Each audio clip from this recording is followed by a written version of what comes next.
I've just been playing Theme for Constanze, the score of which you can find in Pianist Magazine issue 68. I wrote this little piece as a tribute to Mozart's wife, Constanze.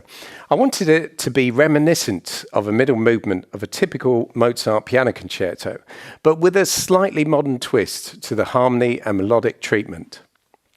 Now, structurally, the piece is very simple. It consists of two distinct melodies, both repeated, and has a final concluding section. When each of these melodies are repeated an octave higher, there should be a feeling of an increased intensity.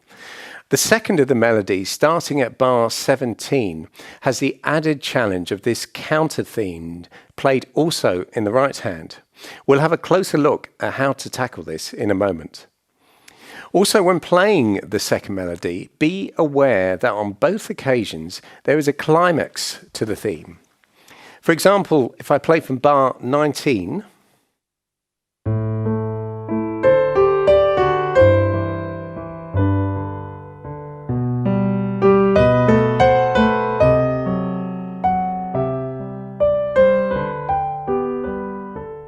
so always be conscious of this and hold back the intensity until this point.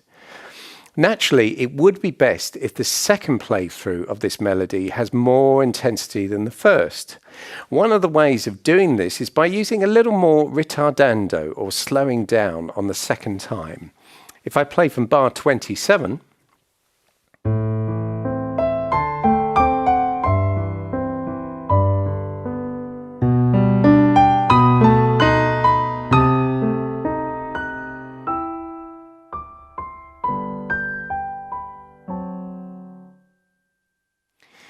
now, the first 8 bars in the left hand feature a typically arpeggiated accompaniment.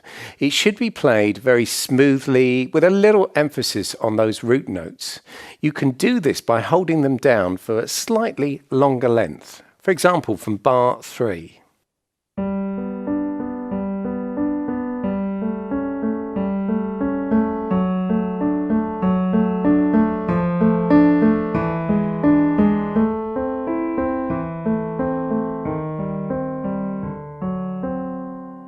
I also like to use a technique called finger pedaling, where in fact all the notes are held down longer than their written value.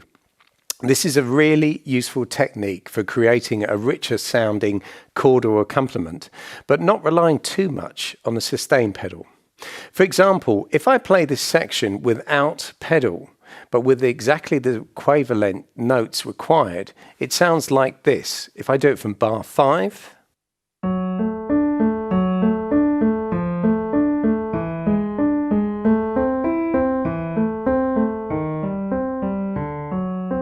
now, if I play again, but using a finger pedal technique, still without the pedal, it sounds like this.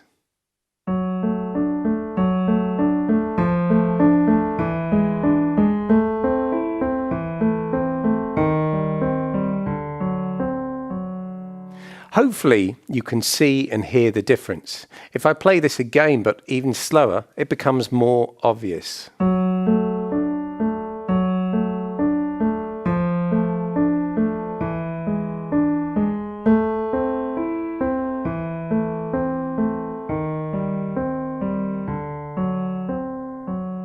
Now, why use such a technique when the sustain pedal would achieve something similar?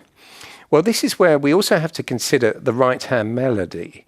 Bar 2, for example, has 2 semiquavers played a semitone apart.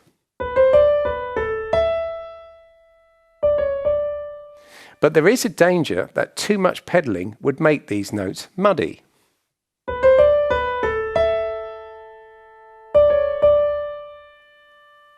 This finger technique helps us compensate for that by using less sustain pedal.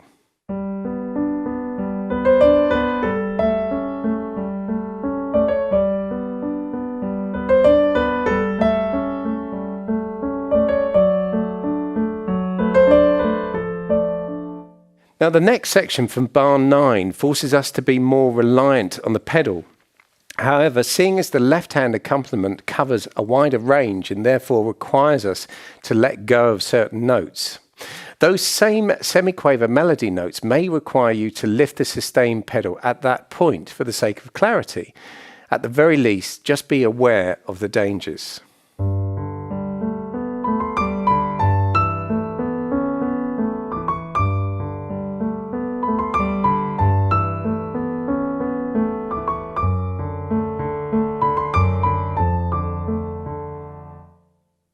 From bar 17, the left hand can again hold down the root notes, but from bar 25 we're faced again with the same challenge as before, where a wider range accompaniment means letting go of certain notes.